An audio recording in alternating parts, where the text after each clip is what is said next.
Thanks for downloading another segment from the Best of the Classic Metal Show. The Classic Metal Show is heard live on Saturdays from 9 p.m. to 3 a.m. Eastern, exclusively at www.theclassicmetalshow.com. And now here's another piece of Classic Metal Show history on the Best of the Classic Metal Show. The Classic Metal Show. So anyway, Rob Halford stopped into O&A this week, and he sort of kind of mentioned us. Oh, I like that. And he sort of kind of mentioned Jim Bartek as well. Oh, I haven't heard any of this yet, but I've heard he actually a lot more than sort of kind of with Jim. Yeah, it was very interesting. So let's give O&A, the Rob Halford, a little bit of a listen here. Okay. I think there's only about a year difference between the last filming and the new one. Is there just something with people that get that age that they can't put weight on anymore? Probably. It's like that because they just look like walking. Yeah, like he's actually. He's doing got the anything creepiest laugh. Check out his laugh next time. Maybe the boys could get his laugh from Girls Next Door. You can hear it when he's going to the bank. I bet. Not you. 83 years old. It was cool when he was walking around in his pajamas when he was in his 40s and 50s. Oh, back in the old days? But now that he's in his 80s walking around like that, it's just downright not right. They'd actually they had a show and bring him down immediately. Yeah, of course. Fucking because we're getting the fuck out of here. They had a show where he was hosting at the Playboy Mansion. It would be like, "Hey, I'm Hugh Hefner," and he'd have this pipe and everything, and the ascot with the robe. Mm-hmm. It's like just hanging around the mansion with a few girls. I don't have time to put pants on because I got girls that are gonna suck my dick. It's the coolest motherfucker. Yeah, not Playboy now. clubs used to be everywhere. You'd have the key cards.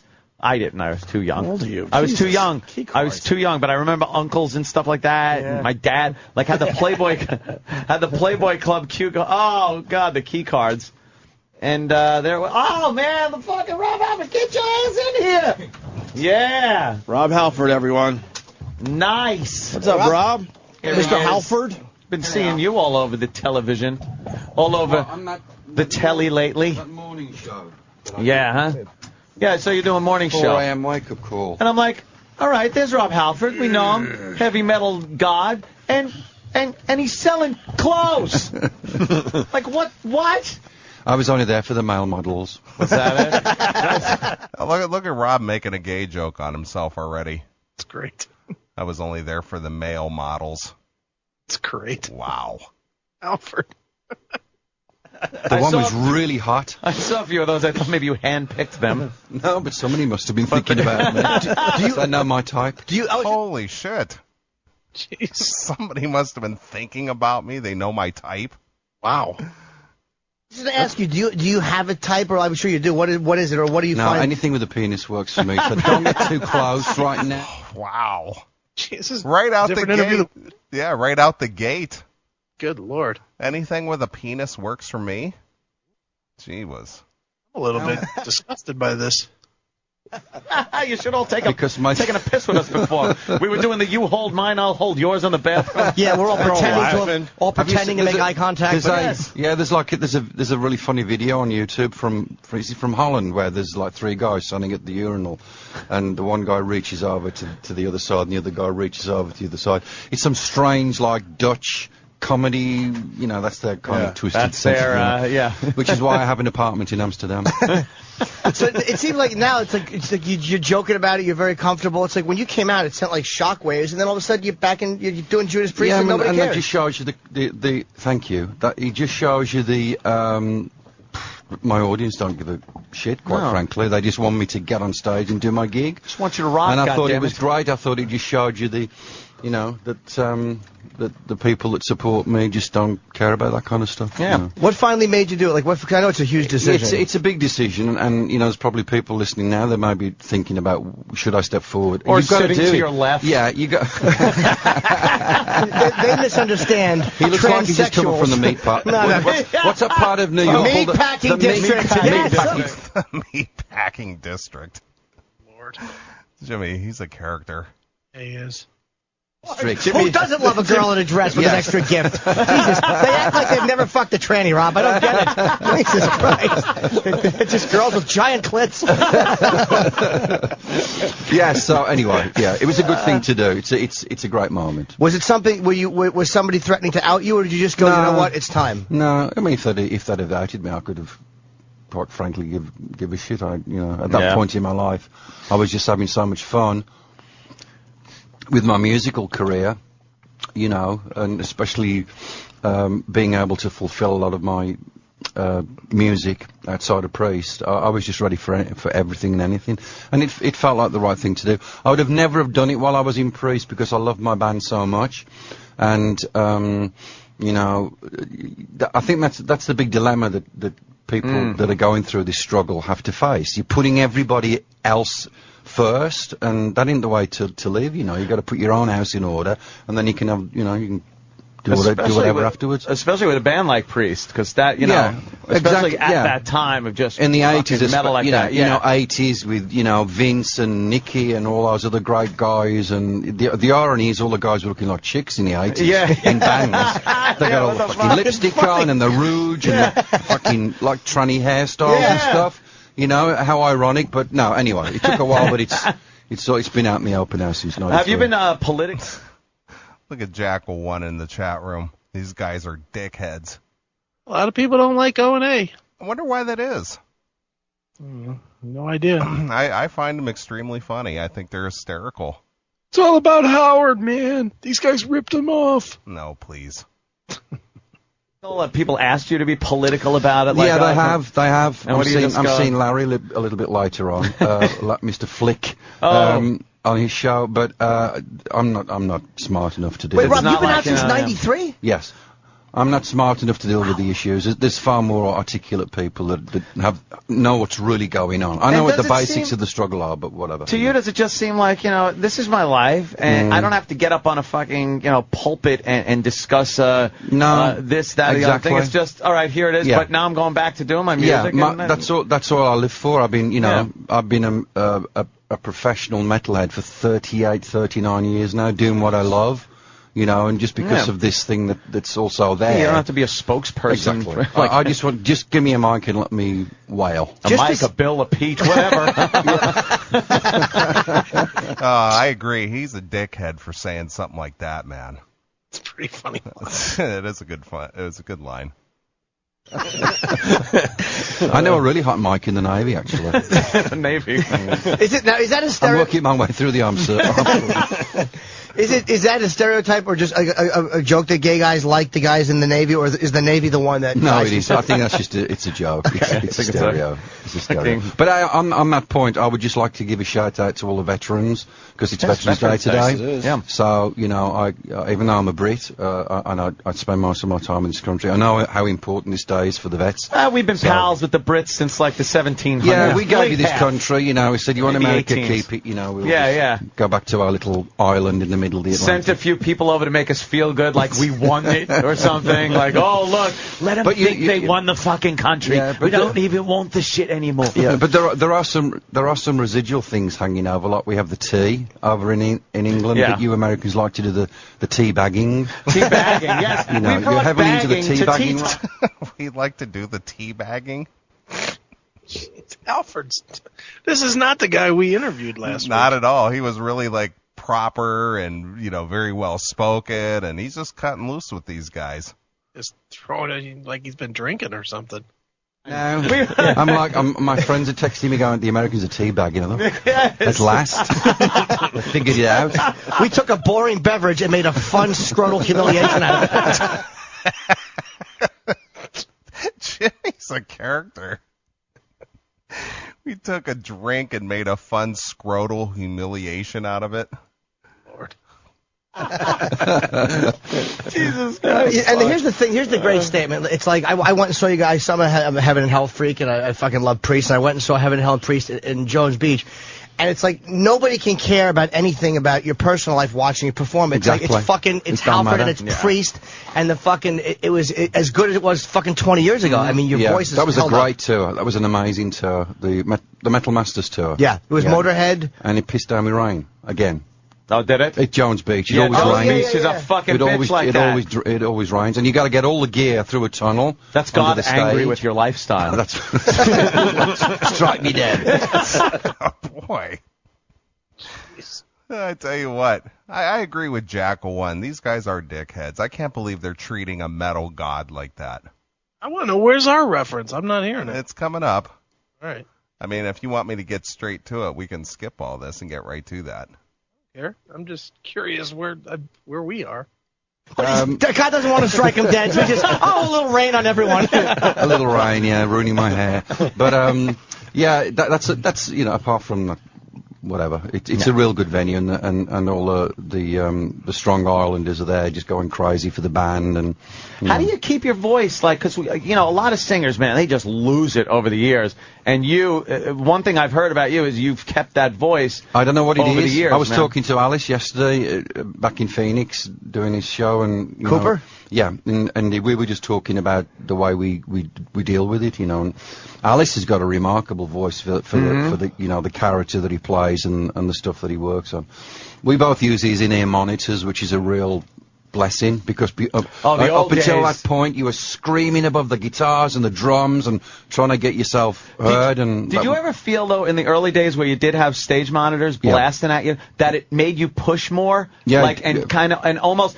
Like, I always thought it made it sound a little better to me to yell a little more during certain songs. Whenever I used an ear monitor, it was like too clinical, esoteric. Yeah. No, again, we talked about that point, because he was really resistant to it for that very same reason, and so was I. And then there was a show I went to many years ago, and it was Sebastian Bach and Van Halen. And he'd got those things in his ears. What the hell you got in your ears? And he goes, "Oh, dude, Sebastian, you got to try these. Oh, the greatest thing in the world. They'll save your life, blah, blah, blah." And that was it. So from that point on, I've used them. But in fact, I probably am able to get more into my performance now, because I can really... You can hear what you're doing. Hear what I'm doing, a lot more. Save your fucking ears, too, exactly. man. Like, standing in front of that shit for But that the rest many of the years. guys, you walk past Glenn's stack, and it's like an H5 Hurricane.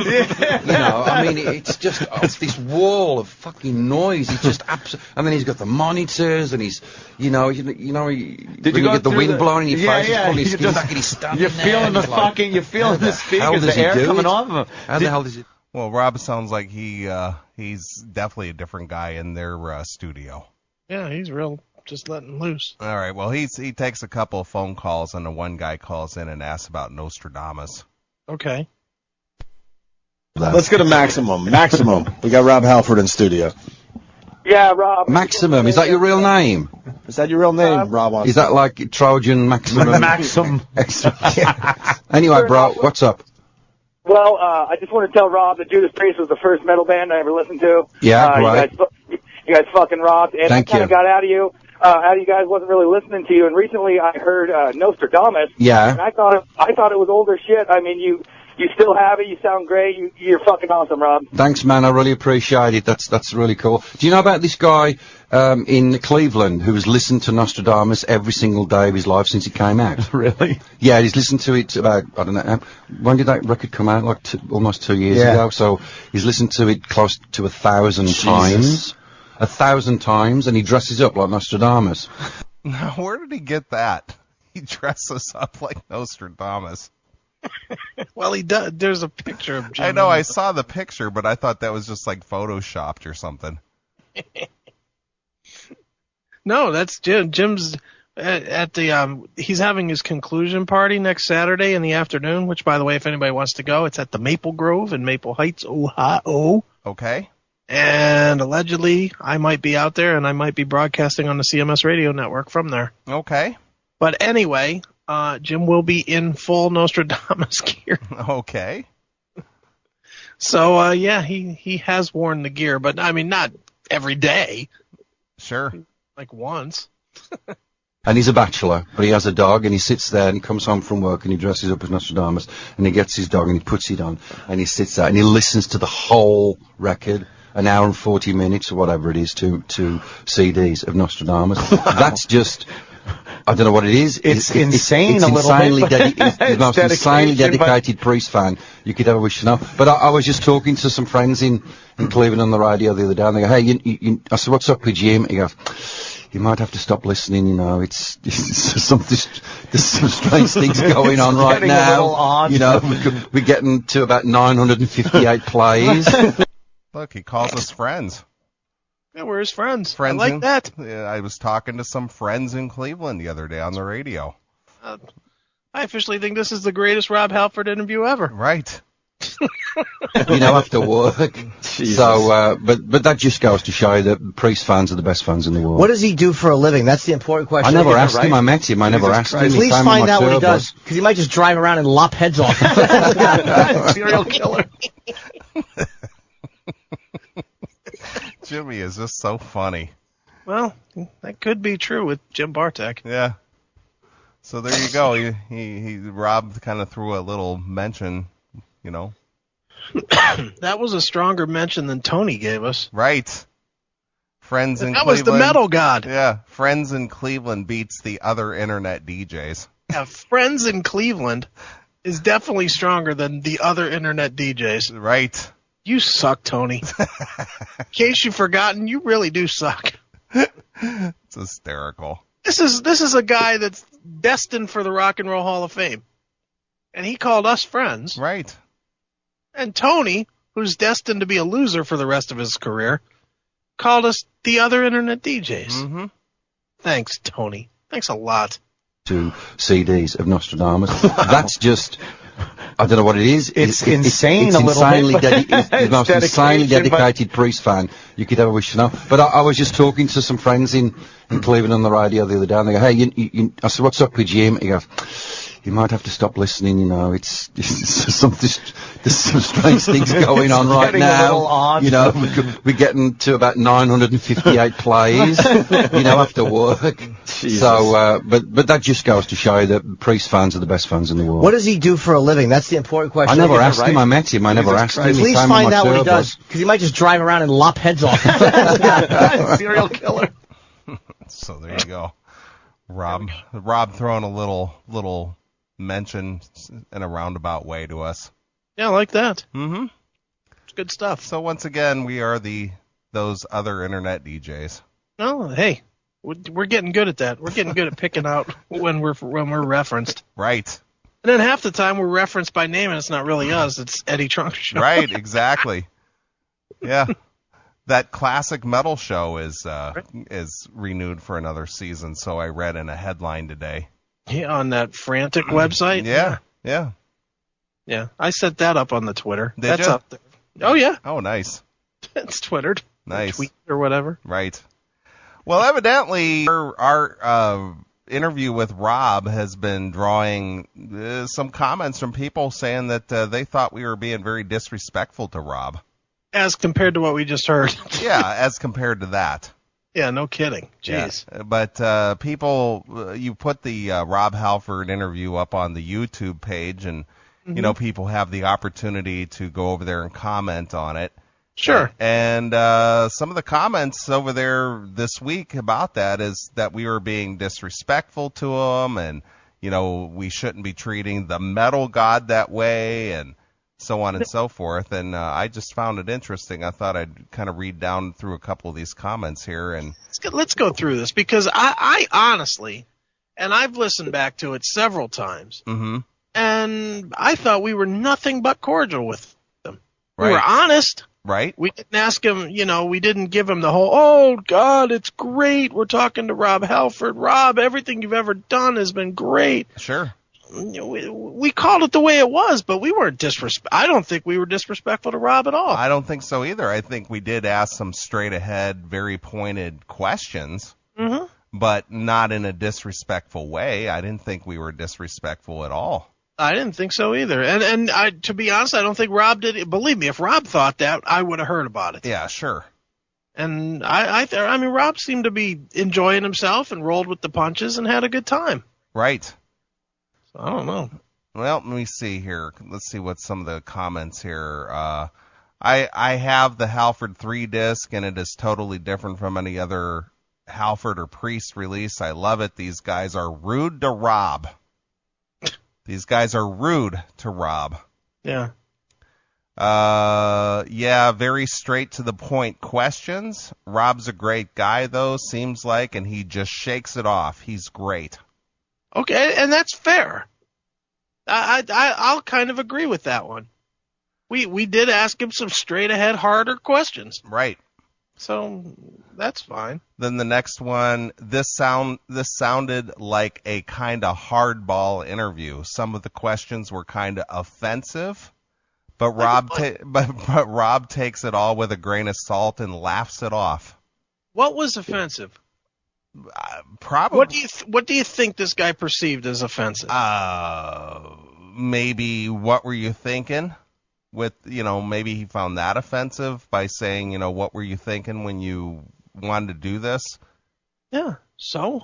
And then I asked him, about being kind of lethargic on stage the last few years and really opening up on stage this year and banging his head and stuff. Yeah. So he might have found that offensive. I don't know. Rarely do I read these comments and think much of them, and I still don't, even with these. But, I thought we did one of our better straightforward interviews with Rob. Right. The problem is I guess ultimately you can't win. Mm-hmm. Because if we'd have gone the other way, just going, oh man, Rob, you're so great, and Nostradamus really was misunderstood and was great, and blah blah blah blah blah, then everybody would be like complaining, you guys sold it out, man. You guys aren't what you say. Right. Just we can't win. Right. So another fan says, BS, Nostradamus is a great album, and it is better than Angel of Retribution, even though Angel has some great tracks, Judas Rising, Hellrider, among others. Mm-hmm. Well, that's like a fifth of the CD. Yeah, well. This guy doing the interview totally disrespects Rob. He sucks. Halford rules. Hail and kill, caller. You're on the air. Hail and kill. Why the fuck do we even give a fuck what these stupid clowns say? I mean, obviously they don't get it. I mean, they expect, they expect idol worship and jock sniffing from their from interviews to their freaking people that they like. I mean, that's not what we're about. Fuck them. And they probably have a hard-on for the fucking show as it is. Fuck them. All right. Hail and kill. But seriously, fuck them. All right. Well spoken. Yeah. Didn't even have time to get your flame sound effect going. The next one says, damn straight. Totally disrespecting the metal god. Yeah, did we? The dude shouldn't even be able to share the same airway as Rob. Nostradamus is a great album that reflects where Judas Priest has come from, and that they're not intimidated by the boxed-in little minds of some. Does it really represent that, or does it represent them stepping out 180 degrees from where they are? Right. Nostradamus is more for a fan that can think outside the box rather than just bang their head in a closed box without thought. Well, first of all, that's fine as an assessment. But the reality is, I mean, forget, I'm going to take you out of the equation for a minute. You know my musical taste. Right. Do you know anybody in your world that has a wider musical taste than I do? No, you go from pop music to the most extreme shit. Yeah, I mean, and cover everything in between. Right. Country, rap, rock, metal, whatever, pop, doesn't matter. I like all of it. So, that being said, I didn't dig Nostradamus. That doesn't mean I'm right. That doesn't mean you're right. I didn't dig it. Just like you didn't dig it. Nope. Just like Jim Bartek loves it to tears. Right. Doesn't make us wrong and him right, or him wrong and us right. It's just the way it is. Dopes. Hail and kill, caller. You're on the air. Hail and kill. Sorry, I didn't give you a chance to play the flame out thing or say I'm flaming out. But just quickly, didn't you guys I mean, how could you guys be disrespectful just because you didn't like Nostradamus? I mean, was it me, or remember when Angel of Retribution came out? You guys were all about that because it was a good fucking album. Nostradamus was just a piece of shit, wasn't it? But the Angel of Retribution, I remember you guys were pushing somewhat quasi-hard because that was a good album. Nostradamus, just face facts, is a shitty album. Well, in fairness, I don't think we pushed Nostradamus off the table either. No, we didn't dig it, but I would be willing to bet that if you took our show and you pick any other 4 or 5 shows that do what we do, I would bet we've played it a lot more. Yeah. But it's you guys actually, it's interesting interviews and whatever. That's what keeps people coming back. It's because you don't give the same stock cookie-cutter interviews, and, metal's supposed to be about, metal's supposed to be about having balls and shit, but yet you get, I think I said this in another phone call, but, these guys, then when you give them that, they complain about, oh, you're being disrespectful, and shit like that. I mean, do they want the cookie-cutter shit? Because, you're never going to please any of these fucktards, it's just the same shit. You're going to...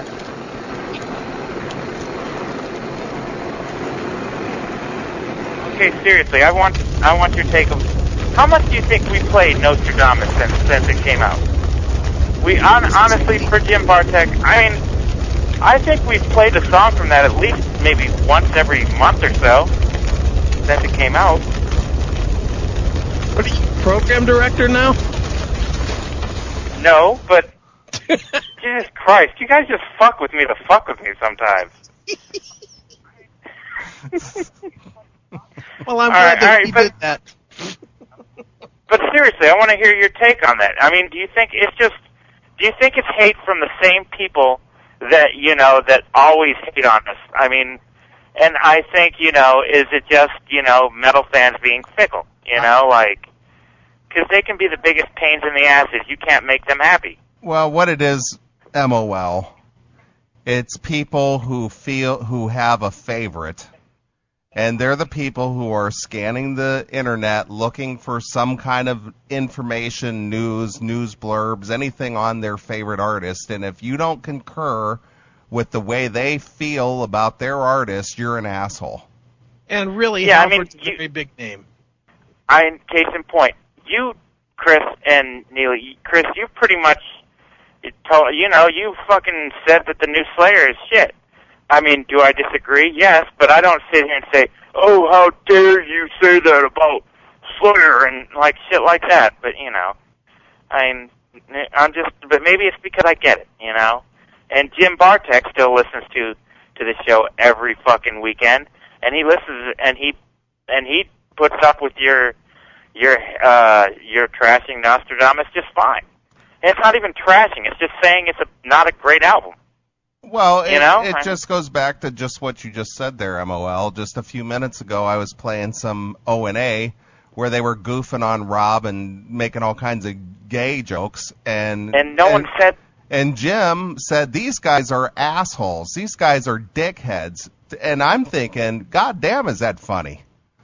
Yeah. So it's preferential taste. That's all it is. Yeah, exactly. But get people saying, oh, they were disrespectful to Rob. No, because the people that get it. And you know what? The artists get it in some cases more than people. It's the music business, everyone's a critic, but fuck, never mind. I don't want to get the flat again. Alright, Hail and Kill, boys, I think I made a good point. You asshole. I love that song, although you should use the fail sound now. Alright, take it easy, bye.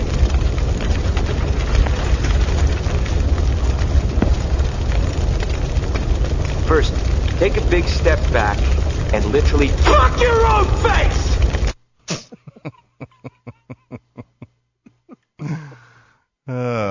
So anyway, I found it kind of interesting that the one comment over there, it said, this sounds like one of those hardball interviews. To me, that was no hardball interview. I wouldn't think so. I mean, why? Because we didn't kiss his ass? I guess. And to be honest, we kind of did. I mean, ultimately, we kind of did. Yeah. I mean, do you have that interview handy? The Halford? Yeah. Yeah, I do. Play just the intro of it. I mean, and I'm not even trying to slam us, but we did kind of kiss his ass there at the beginning. No way.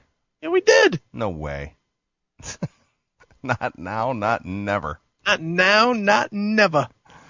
Too funny. Well, talked about him being a legend and how accessible he is. Yeah, sure blah, we did. Blah. Sure we did. We totally kissed his ass. Let's see what we said here. Come on, cue up here. That's brand new Rob Halford right there from the Winter Songs release, and that's called Get Into the Spirit, Chris, and we are only in November, but are you ready for Christmas? Well, I don't know. I think I'm getting the only Christmas present I'm getting right about now. Well, we're always happy to welcome the metal god back to the Classic Metal Show. I believe this is the 4th time we've had you on, Rob, so welcome back. Well, thank you, fellas. Hey, everybody. It's good to be with you again. Yes, the metal god's getting into the Christmas spirit a little bit. Well, is it early? I mean, it's November, and I think we're already starting to get that Christmas holiday season metal feeling along the way. So, yeah, it's good to speak with you guys once more. Well, Rob, see? Yeah. I'm getting my Christmas present. This is the best Christmas present I'm going to get. Yeah. How is that not kisses? Yeah. Well, because you said you didn't care for Nostradamus, and you were being you were being disrespectful. So what? So being respectful to the guy would have been to lie to him. Yeah, of course, because you got to say, I like everything you do. Everything you do is great. Yeah. Let me lie to you to show you how much I respect you as a human being. Well, again, you get people like the metal douchebags when they do their interviews. They're always kissing ass. They never say anything that they don't like something or they find something negative ever. It's always, oh, that was great. It's the greatest. This is the best album you've ever done. Wow, this is fantastic. And then people wonder why these bands put out shitbag releases. Yeah. It's because they're always told that everything they're doing is great. Mm-hmm. It's when they go off and do all these crazy things that are against what their core sound was. Right. Because nobody says, wait a minute, pal. I mean, let's move away from Priest just for a second. Where was the guy to say, dudes, St. Anger is a piece of crap? Where was the guys? I mean, that was a wouldn't you say that the release of St. Anger was probably worth $200 million to that record company? Sure, absolutely. So where were the guys to say, dude, you can't put this out. It sounds like ass. Yeah. But they won't have that. They're surrounded by yes guys. Of course. And, typical of these fans that are crying about it. And that's what you get. You get something that sounds subpar because nobody has the balls to tell these guys, hey, this sucks. Well, I don't have a problem with it, and you don't have a problem with it, and, that's why we come off as, oh, those guys are assholes, man. Because they dissed my favorite artist. Yeah. But that's really all it boils down to is this is my favorite, and you talked bad about them. Yeah. So I guess. So that's all it boils down to. You're a dick because you don't like Nostradamus, and I thought it was great. So you don't think the way I did. So you're a problem. You crossed my line. Hail and kill, caller. You're on the air. Hey, man, you guys are totally right doing that. Doing what? No, I mean, I'm saying that the Judas Priest record is the way you think about it. I think there's way too much of that kissing ass out there. Oh, hey, we agree. And I was guilty of doing it too. Right. Along the way when I did a magazine. And I thought it was the worst thing is telling a band that they're good when they're not. Right. At that point, because. But you know what, Daryl? I mean, to me anyway, if you want to have a conversation, to me there's a difference between doing an interview and having a conversation. And what we always try to do is have a conversation. Right. I mean, it's called an interview, but ultimately it's a conversation. Well, you can't have a conversation with these guys and kiss their ass. Exactly. I mean, look, I'm the first one, and I know I didn't on this interview, but I did on the last interview. I told Halford that Priest was one of my top 5 bands ever. And I went through the whole laundry list of it. That being said, I'm not going to tell him, well, I love Nostradamus, man. It's such a great and challenging record for the band. Shut up. Yeah, right. It's not. What it is something I can't listen to. That's what it is. I know. Well, I mean, that's the whole thing goes too. I mean, I think I see that a lot of times. Like, say you guys are talking about, that metal show and whatever. Mm-hmm. Like they have these bands on now, like say Anvil, for instance. And don't get me wrong, I was always a huge Anvil fan. You guys know that. Mm-hmm. But it seems like everybody's kind of like all of a sudden because they've had this movie, all of a sudden now everybody's kind of kissing their ass. But I don't think their new record's really that relevant to what's happening right now. No, it's not good. Actually, it's not that good at all. Yeah, it's not, and it's almost like a charity. And I think there comes a point where you can like a band, but if they're not putting out what you think is really kicking ass, what's the point of feeding that? You should be telling them, this is what made you guys famous. I think Eric had a point earlier about Anthrax and groups like that. Like we want certain things from those groups, and it's like there comes a point where you have to tell them the way it is, or you're contributing to part of the problem. Right. I agree totally. Yeah. And there's a way to do it too. I mean, I don't know if you heard the interview last week with Halford, but we were in no way coming off to him saying, "Dude, that record was shit. Why'd you do such a terrible thing?" We weren't like that. We just told him we didn't like it. That should have been a side project if they wanted to do something like that. I mean, they really shouldn't put their name on something that's so far removed from what they do. When people kind of look at them as this thing, and I don't know. Maybe I'm not making my point on that. Well, I believe Chris actually alluded to that in the interview. Yeah. I didn't hear that interview, unfortunately. Yeah, he actually said that to Rob. He says, "Do you think it would have been well received if you guys had done this more as a side project rather than a straight up Judas Priest record?" Okay. Yeah, so we're on the same page with that then. Yep. He actually said that to him. Okay. But he was being disrespectful when he said it. Yeah, people had more respect for that. I mean, and it's a lot easier. But you guys are right. When people go on YouTube and make those comments, I remember there was a thing with Motley Crue. I thought you guys received a lot of shit over that. Oh, and we still do. We still do. And it's like, I'm sorry, but I mean, they're not putting out today what they did back then, and they have to realize that. But we're still paying the same price for this stuff. Yeah, or more. Well, exactly, or more. Sometimes I like to go through the comments and then look at the profile of the person who put up the comment, and it's usually somebody in their late teens or early 20s. Right. And they don't know anything. They just it's just hero worship, and that's it. Well, sometimes it's brand name loyalty too. It's like the whole thing with Metallica. There's bands out there today like Trivium that sounds more like Metallica did back in '86 than Metallica sound like when they're trying to sound like they did in '86. Sure. Yet those bands aren't really getting. They're going to do like 1/16th of the sales if they're lucky. Mm-hmm. Yet everybody's bitching, why don't Metallica sound like this? But then everybody's giving them these great reviews saying that, it's these awesome albums. Like you said with Saint Anger and stuff like that.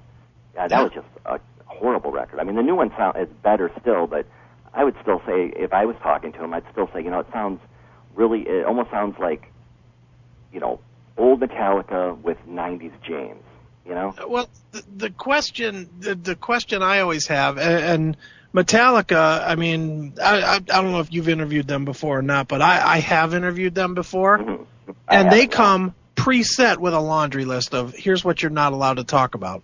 Right. And you have to sign an agreement or not get the interview. I mean, that's the first thing that you get before the minute you're approved for an interview with anybody in Metallica, you have to sign an agreement saying that you won't ask about these 400 topics. I mean, that's the first thing.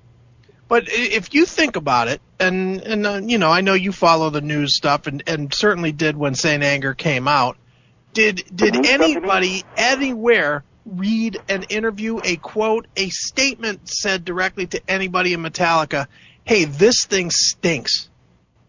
Did anybody say that to Metallica that Probably you've not. ever heard? No. And that's the problem. And that's why they'll never get all the way back, because there's not anybody to say, look, you guys, you're not doing what you should. I personally like Death Magnetic. I really do. It's one of my favorite. Yeah, I read your review on It's that, one of my better favorite albums. But that being said, it's not as good as Master. It's not as good as Ride the Lightning. It's not as good as And Justice for All. It's not as good as Kill 'Em All. Yeah. It's not as good as the Black Album. Right. It's not, in my eyes. But nobody will get into that inner circle and ever question them because they're too big. Yeah, well, and also if people want to get like an interview with them, I think a lot of these magazines are going to be afraid to state that fact because they're afraid they're going to get shafted on an interview too, and so it's kind of that kind of business where they need them and they need to keep saying to them that this sounds good. But you know what, you can't, and we have totally been burned that way too recently. Ace Frehley. Yeah. I mean, what happened there? We didn't do what they wanted us to do. Okay. So therefore, we didn't get to interview Ace. Yeah, that figures. So what are you going to do? You can either have integrity or not. Yeah, I think what you're doing, I think you're going about it the right way. Because I mean, there's, I don't know, I've read a lot of the reviews you've done on your site and stuff, and the way you guys talk about it on there, and I think a lot more people are going to know what they're getting with you, rather than they're going to be getting stroked on the air like some of these other places will do. Sure. And you want, I mean, if you really have respect for a band, it's good, to, like you said at the beginning of this thing, to say the thing about a Christmas gift, because, hey, it is an honor to get to talk to somebody so influential like that. Well, yeah, at the same 40 time, years. What's that? 40 years of creating the best metal that there's ever been created. It is an honor to speak to Rob Halford. Yeah, it is. And I think anybody would think that. But, at the same time, these guys aren't infallible. They're going to have speed bumps along the way.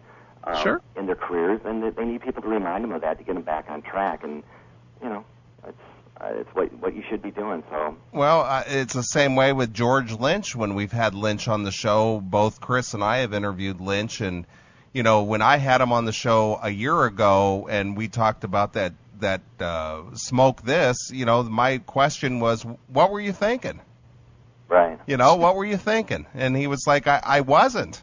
That's the thing. I wasn't thinking. I just, and it was, obviously it tainted his reputation. And I still think people today who still enjoy, George Lynch and his style will never forget that Smoke This record. Right. They'll never forget it. It's like a black mark on his career. Well, it's because the guy did so well for so long at what he was doing that it just was like, what the hell, But I certainly didn't go, wow, it was different for you, George, but man, it was really good. Yeah. I didn't. Nobody said that.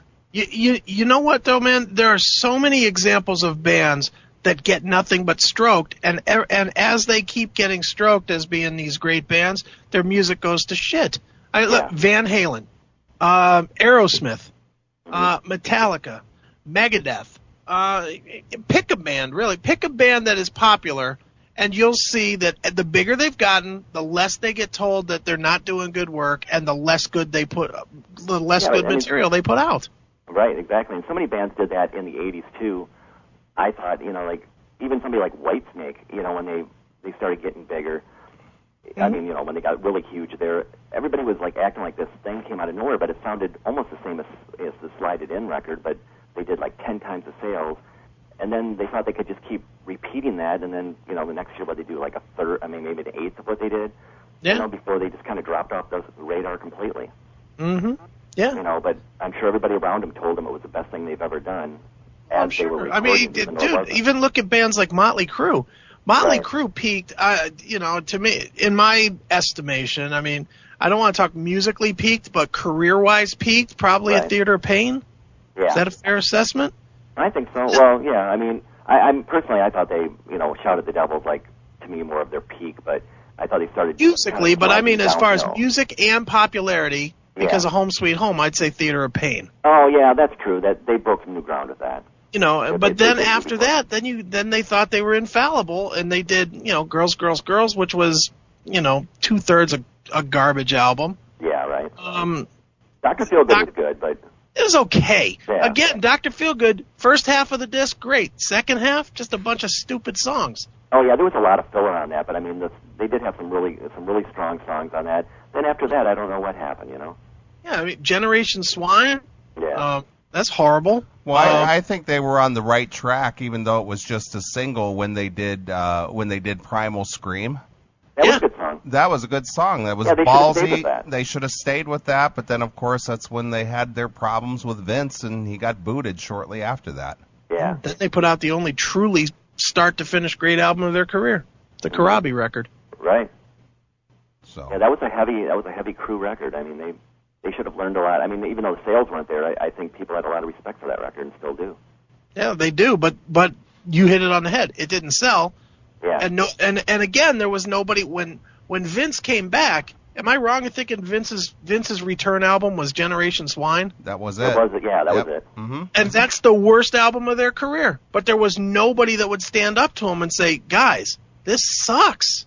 Well, you know what it was, I think everybody was so happy to see them as a cohesive unit again, regardless of what they were putting out. They were just so happy to have that. It was almost like when Roth was going to come back to Van Halen, I mean, and put out those two songs. Yeah, Me, Wise Magic. Yeah, yeah, it was like everybody was so jived about it, but I mean, I think if they really thought about it, you know, this isn't like Running with the Devil or something. Well, dude, even if you look at when Aerosmith got back together, yeah, you know, admittedly, Permanent Vacation kind of sounds, or not Permanent Vacation. What was the one before that? Done with Mirrors. Yeah, that sounded sort of like the old Aerosmith. Mm-hmm. But then they just turned into some pop band. Yeah. Well, that was Geffen. I mean, once you get on Geffen Records, I think that's just like a little factory of they manufacture into what they want. So. But again, there's never been. I mean, this whole time, there's never. And Aerosmith has put out some. And I don't even want to go to the singles. I'm talking about songs like Pink and Yeah, right. That makes it embarrassing for guys like you and me to say, yeah, I like Aerosmith. Yeah. But, you know, it was kind of the Alicia Silverstone kind of band. I think she kind of helped make them relevant in the 90s because everybody else was dropping off the radar because of grunge. But Aerosmith stayed out there because they had this little model making the videos for them. Right. But people were listening with their eyes. They weren't really. Totally were. I mean, I was guilty of that a little bit too. If you look at the two careers of Aerosmith, which there's, you know, the first career was Sex, Drugs, and Rock and Roll. The second career was Alicia Silverstone and Run DMC. Yeah. Well, you know, the thing too, and that's a sad comparison. It's true, but even if you read the Aerosmith book, it's like really interesting reading all the way up till Done with Mirrors, and then it's like 40 pages of nothing because they weren't cool anymore. They were just a big band. I mean, they weren't edgy. They weren't in your face anymore. Mm-hmm. You know, I mean, it was kind of. I mean, I'm sure the band probably felt better being able to wake up and know where the hell they were, but you know, it's not as interesting to the person watching. You know. Yeah. And the lack of interest transferred itself into the music. Yeah, it totally did. And they just. I mean, to me, half their songs at a certain point, I wouldn't even want to hear one of their greatest hits records past 1980 because to me, it seems like this. What's that? I agree totally. Yeah, so. Well, what are you doing? What are you doing with yourself these days, Daryl? Are you involved with the music at all, or are you just laying low, or what? No, actually, you know, I have to say, I wrote this. I'm not plugging the book. I don't care about that anymore. But I just want to say, though, I did add something to the end of it, and basically, I was saying how Chris actually kind of that first interview we ever did was really ripping on those best of lists I had at the end of the book. You remember that or not? No, but okay. Okay, well, anyway. I believe you. But you woke me up to let me know that there was a lot more out there than that I didn't know what the hell was going on, like, currently with metal. So I've kind of, like, pushed myself to listen to more bands, and I've been going to concerts left and right. You know, I've been seeing a lot more of this stuff that's out now. It's been great. So I'm, you know, seeing a lot more stuff. I've been going to, you know, like I said, went to see Trivium, and I'm going to see Megadeth in a couple days, and just getting out there, seeing what's out there. It's been, you know, there's a lot of great stuff happening right now. You know, Dirge and I mean, a lot of heavy stuff that I've been really getting into. So cool. Yeah, you know, I mean, so I thought that's been kind of what I've been doing. But you know, I've been giving the book out to a lot of bands. They've been kind of liking it and stuff. So that's cool. Yeah, you know. Excellent. All right, Daryl. Well, we always appreciate your input. Well, thank you. I'm just glad you guys talked about the subject because it's good. Not like you said, you know, why pander to it? You know. Well, I think you know I think you know us well enough by now. We don't pander to anybody. No, I know that. We don't pander to anybody. There's enough. Exactly. There's enough of that out there. If you want to find that. Right. Right. So I mean, a few people writing stuff up. What the fuck, I agree. Sure. Yeah, I'm sure you've had enough of that. So. Yeah. All right. All right, Daryl. Hail and kill, guys. Hail and kill. Bye. All right. There's Daryl Keck of High Volume Press. That's right. I've got his book right here. I do too. Mine is sitting right here in the CMS studio. Mine's right here above my head. Right. Thanks for checking out the Best of the Classic Metal Show. You can tune into the Classic Metal Show live every Saturday night from 9 p.m. to 3 a.m. Eastern, exclusively at www.theclassicmetalshow.com. The Classic Metal Show.